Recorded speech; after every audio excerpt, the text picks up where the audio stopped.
So the question says the compound C7H8 undergoes the following reactions. So the product C is, let's see, first we draw the structure of C7H8 and the degree of unsaturation present in the organic compound is 4, as you can see over here quite clearly. Then chlorine in the presence of heat will replace the hydrogen atoms present in the methyl group to form methyl trichloride group.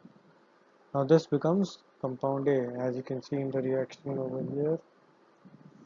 Now the compound form reacts with the next reagent, which is Br2Fe. The reagent forms a bromine electrophile which attaches at the meta position of the aromatic compound.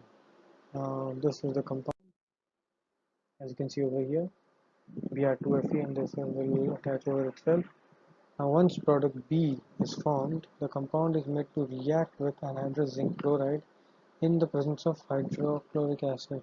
Now this reagent does what? Replaces the chlorine atoms present with the external carbon atoms with the hydrogen atom from hydrochloric acid. Now this compound is C, as you can see over here, C. Now so the final product form, that is compound C, is metabromotoluene. Hence the correct option is B.